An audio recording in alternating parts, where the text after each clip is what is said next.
Comment utiliser votre imagination? Le but de ce recueil est de vous montrer comment utiliser votre imagination pour réaliser tous vos désirs.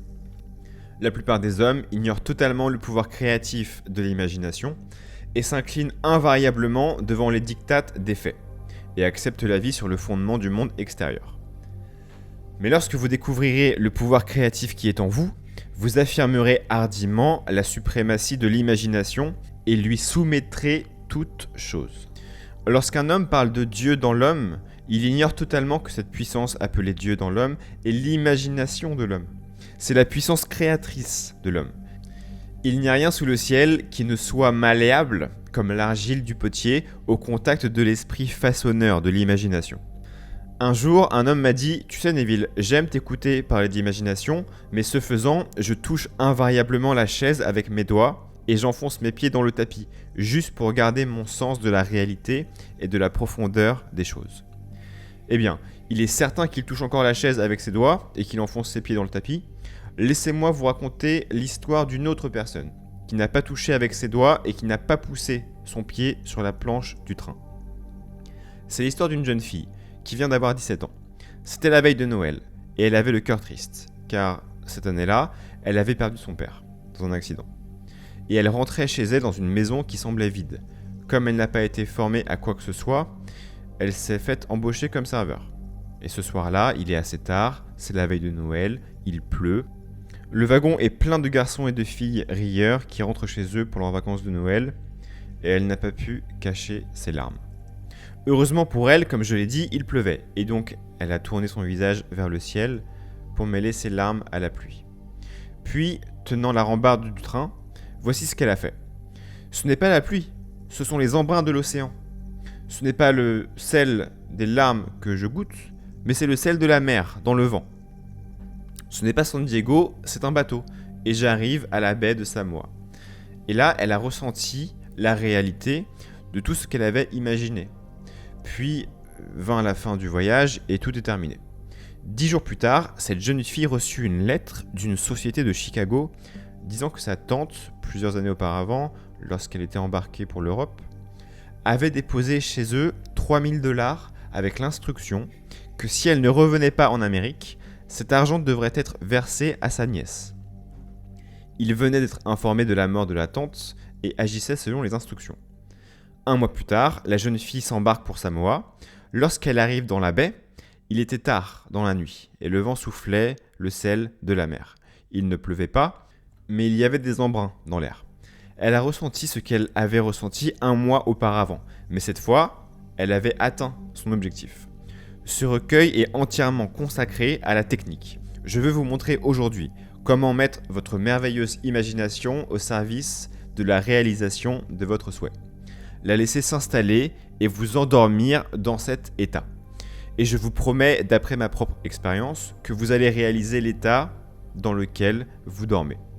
Si vous pouvez réellement vous sentir dans la situation de votre désir réalisé et y rester jusqu'à ce que vous vous endormiez, en vous y plongeant, restez-y.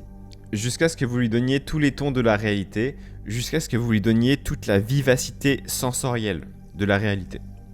Ce faisant, dans cet état, vous vous endormez tranquillement et d'une manière que vous ne connaîtrez jamais, vous ne pourriez jamais concevoir consciemment les moyens qui seraient employés. Vous vous retrouverez à travers une série d'événements qui vous conduiront vers la réalisation objective de cet état. Voici une technique pratique. La première chose à faire est de savoir exactement ce que vous voulez dans ce monde.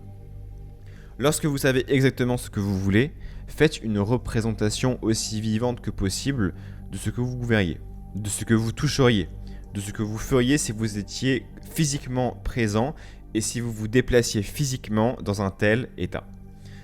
Par exemple, supposons que je veuille une maison, mais je n'ai pas d'argent. Mais je sais quand même ce que je veux. Sans tenir compte de quoi que ce soit, je ferai une représentation aussi réaliste que possible de la maison que je voudrais, avec toute chose que je voudrais y trouver. Puis, cette nuit, au moment de me coucher, dans un état de somnolence, de sommeil, à la limite de l'endormissement, j'imaginerais que je me trouve dans une telle maison. Que si je descendais du lit, je marcherais sur le sol de cette maison. que si je quittais cette pièce, j'entrerais dans la pièce adjacente à ma chambre imaginative dans cette maison. Et pendant que je touche les meubles et que je les sens solidement réels, et pendant que je me déplace d'une pièce à l'autre dans ma maison imaginaire, je m'endormirai profondément dans cet état. Et je sais, d'une manière que je ne pourrais pas concevoir consciemment, que je réaliserai ma maison. J'ai vu cela fonctionner à maintes reprises. Si je voulais obtenir une promotion dans mon entreprise, je me demanderais quelle responsabilité supplémentaire m'incomberait si j'obtenais cette grande promotion. Que ferais-je? Que dirais-je? Que verrais-je? Comment agirais-je? Puis, dans mon imagination, je commencerai à voir, à toucher, à faire et à agir comme je verrais, toucherais, agirais si j'occupais ce poste. Si je désirais maintenant le compagnon de vie, si j'étais à la recherche d'une femme ou d'un homme merveilleux, que ferais-je pour indiquer que j'ai trouvé ce que je cherchais? Par exemple, si j'étais une femme, je porterais une alliance. Je prendrais mes mains imaginatives et je sentirais l'alliance que j'imaginerais être là. Et je continuerai à la sentir, jusqu'à ce qu'elle me semble solidement réelle. Je lui donnerai toute la vivacité sensorielle dont je suis capable.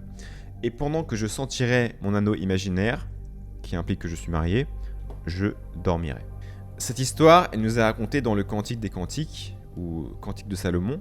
Il est dit « La nuit, sur mon lit, j'ai cherché celui que mon âme aime. Je l'ai trouvé. Je ne l'ai pas lâché avant de l'avoir amené dans la maison de ma mère, dans la chambre de celle qui m'a conçu. » Et si je prenais ce poème magnifique et que je le traduisais en français moderne, en langage pratique, je dirais ceci. En m'asseyant sur mon fauteuil, je me sentirais dans la situation de mon désir accompli. Et une fois que je me serais senti dans cet état, je ne le laisserai pas s'en aller. Je maintiendrai cet état d'esprit, et c'est dans cet état d'esprit que je dormirai. Vous savez, les gens sont totalement inconscients de ce fantastique pouvoir de l'imagination. Mais lorsque l'homme commence à découvrir ce pouvoir en lui, il ne joue jamais le rôle qu'il jouait auparavant. Il ne revient pas en arrière et ne devient pas un simple réflecteur de la vie. À partir de maintenant, il est l'affectateur de la vie. Le secret consiste à centrer son imagination sur le sentiment du souhait réalisé et à y rester. Car c'est dans notre capacité à vivre dans le sentiment du souhait exaucé que réside notre capacité à vivre une vie plus abondante. La plupart d'entre nous ont peur de s'imaginer comme des individus importants et nobles, sûrs de leur contribution au monde, simplement parce qu'au moment même où nous commençons notre assomption, la raison et nos sens nient la vérité de ce que nous avons imaginé. Nous semblons être sous l'emprise d'une pulsion inconsciente qui nous pousse à nous accrocher désespérément au monde des choses familières et à résister à tout ce qui menace de nous arracher à nos amarres familières et apparemment sûres. Eh bien, je vous invite à essayer.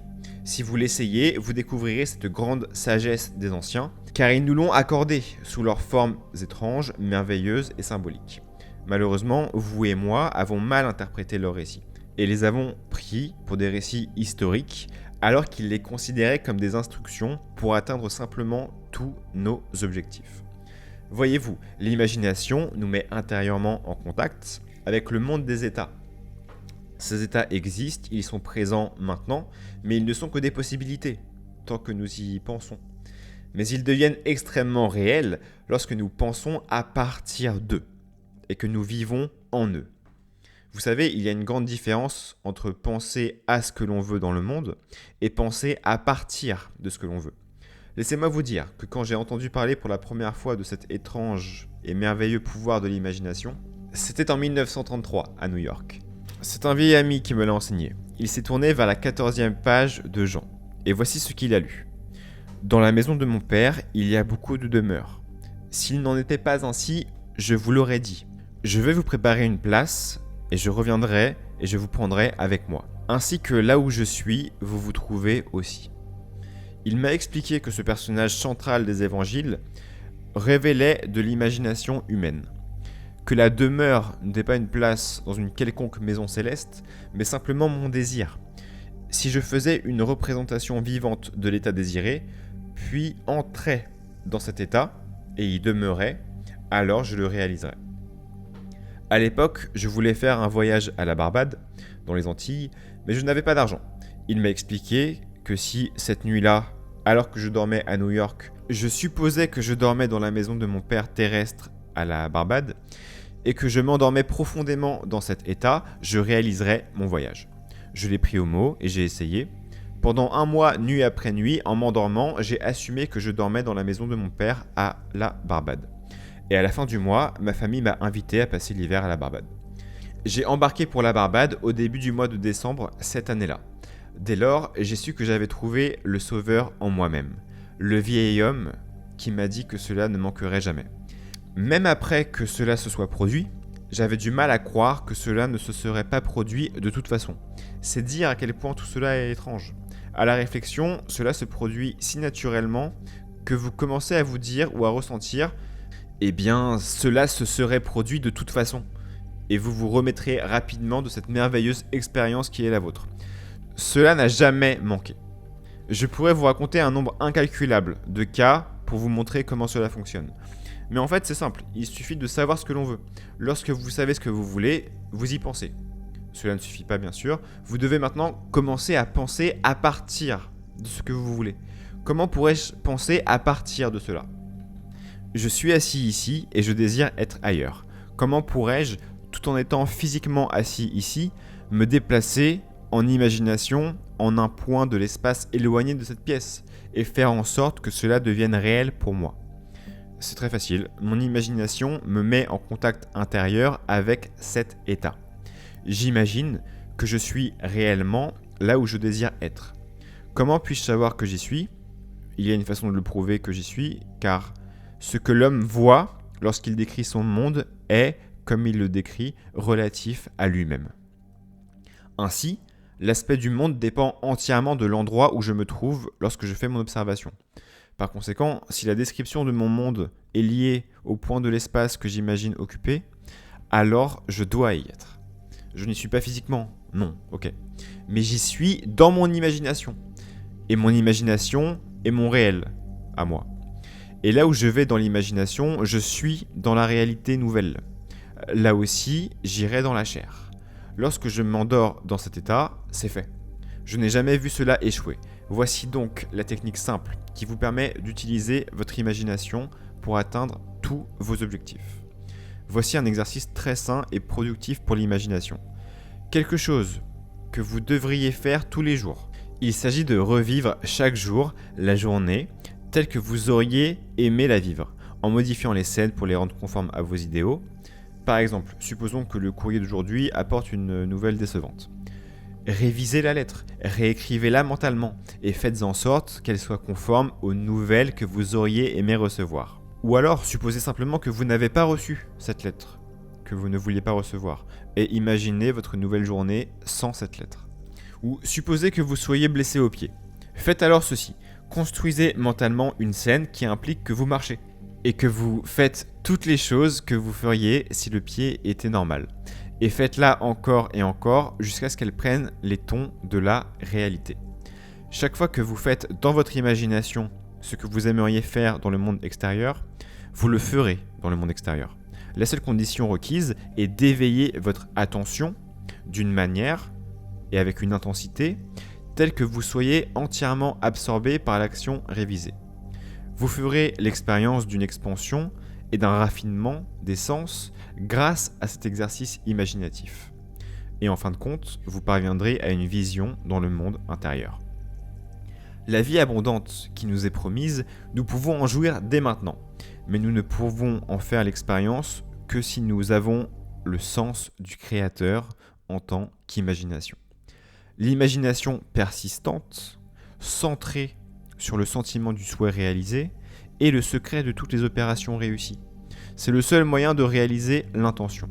Chaque étape du progrès de l'homme se fait par l'exercice conscient et volontaire de l'imagination. Vous comprendrez alors pourquoi tous les poètes ont souligné l'importance d'une imagination maîtrisée et vive. Comme ce magnifique poème de William Blake, « Dans ton propre sein, tu portes le ciel et la terre. Et tout ce que tu vois, bien que cela apparaisse à l'extérieur, c'est en fait à l'intérieur, dans ton imagination. dont tout ce monde de la mortalité n'est qu'un simple reflet. Maintenant, essayez et vous prouverez vous aussi que l'imagination est le créateur.